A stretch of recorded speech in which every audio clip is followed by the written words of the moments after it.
Lord, as we come before your throne in heaven, we have our big brother, Jesus. He's called us his brother and sister.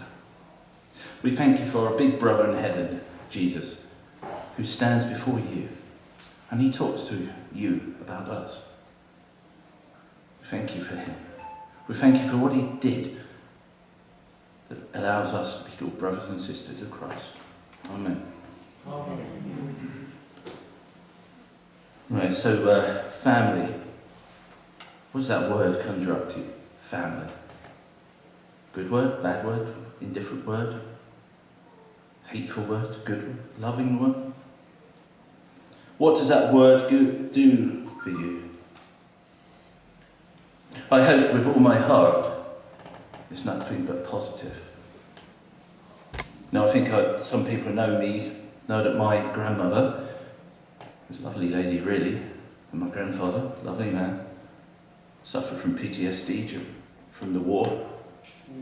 Christmas was quite hard. Christmas could be a hard place for me as a 5-year-old. I have mixed memories of my grandparents. I love them, I respect them. But family is not always that word that you go, oh, I love that word. The great aunt or uncle has a hot temper. The spoiled sibling.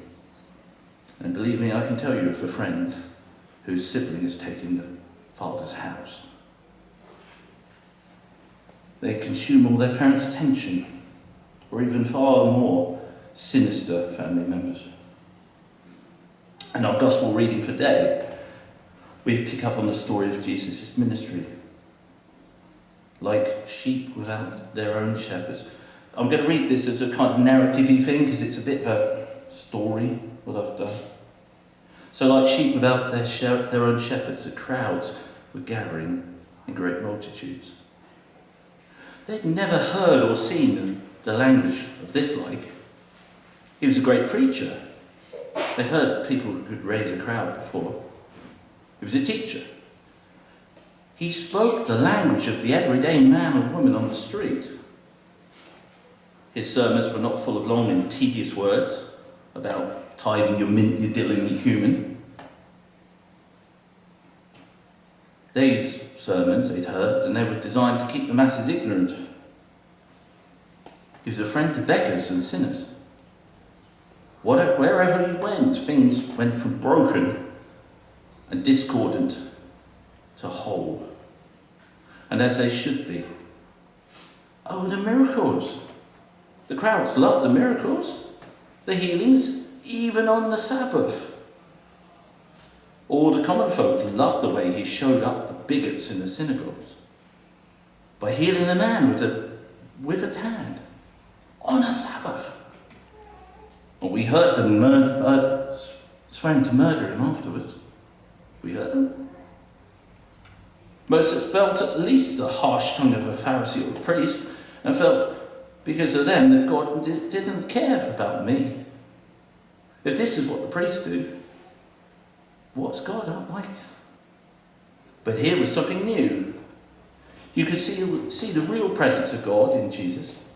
A God who loves, a God who heals, a God who redeems wherever he goes. And it was yet another busy day.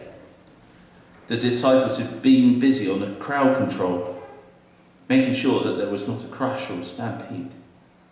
Everybody had been waiting patiently in line to be with Jesus. But the crowd was so large.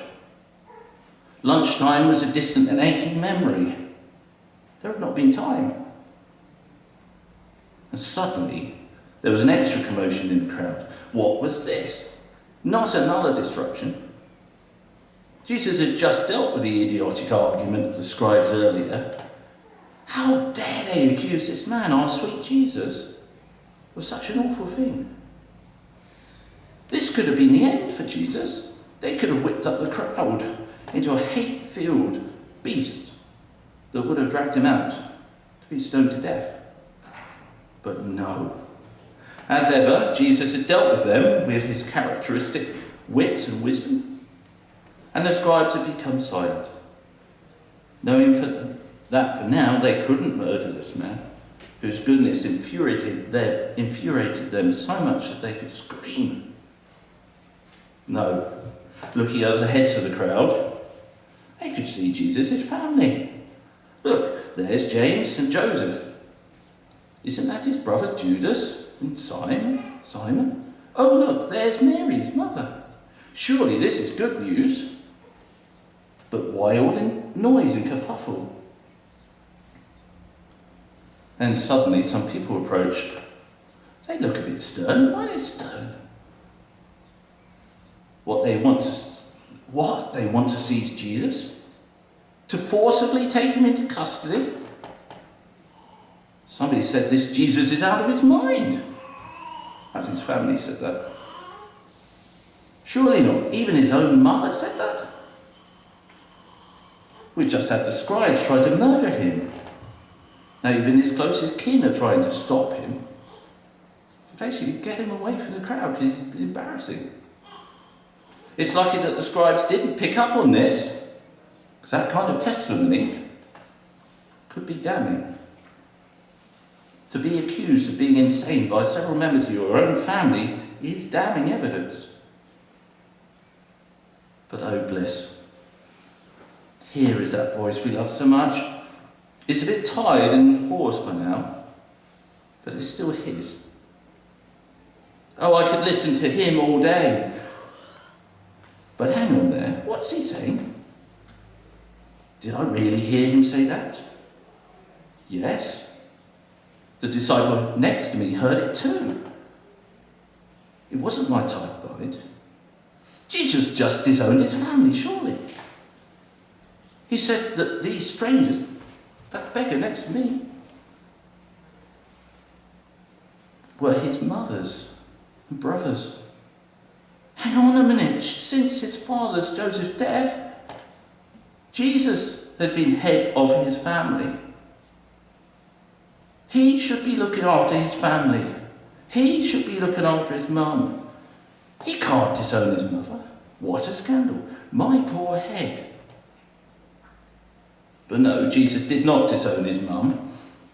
He treated her with the utmost care and respect, even though she failed him. She failed him today. At the cross, she was at the forefront of his mind. He did make provision as the eldest son for her retirement old age. He created a new familial bond between her and John, the beloved disciple. Thankfully, his brothers didn't seem to take any lasting offence.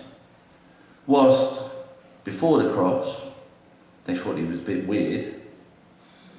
Happily, we know that Jesus' mother and brothers were early founding members of the church at Pentecost. They were there when the Spirit fell on the people.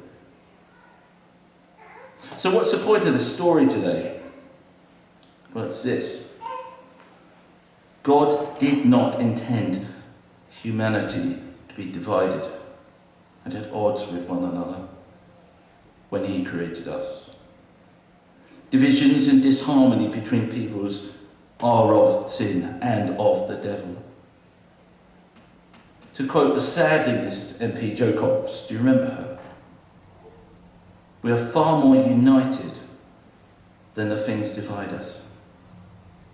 We are far more united than the things that divide us, people.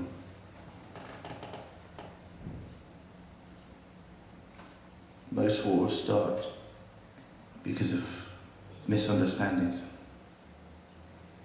People don't seek to find out what the other person wants, what the other person likes. Thankfully, that sentiment of a common humanity between brothers and sisters around the world is one of the greatest blessings of the church. We have people here from, I'm counting, at least 3 continents. And we're brothers and sisters. Yeah. Aren't we lucky to share Christ with our brothers and sisters? I've moved around the country a bit and even to other churches, and isn't it amazing when at the peace in a church in a distant foreign land You can shake somebody's hand and truly say, because of Jesus, I can call them brother and sister. I was very touched last week to observe two members of a church having quite a long and meaningful chat. I don't know what they were talking about. I probably will never know. But what I do know is that one of them needed love and compassion, and the other gave loving attention that's from God. This is the strength of our church. This is the strength of the church worldwide. The thing that came to be birthed all those years ago at Pentecost. It's the love of Christ in us. It surpasses all understandings, all language barriers, all issues of the past, rubbish that's happened to us, family stuff. Language barriers are broken down. Our different cultures are now things to be admired and celebrated, rather than treated with scorn and contempt. In short, the world thinks it can come up with solutions, policies, and ideas to solve the problems that are prevalent in our current age. How's the world doing? Really, how is the world doing? But without God, those solutions fail. Things that are meant to unite, divide, bring up this group, that group gets dispossessed. If they're based solely on human understanding, they often cause more harm than good. The world needs the church. So have courage, brothers and sisters. You have a mission, whatever that may look like, to seek out new brothers and sisters who are dispossessed by their family, whatever, by their culture, whatever. You need to look for your mothers and your fathers, your brothers, your children, if needs be.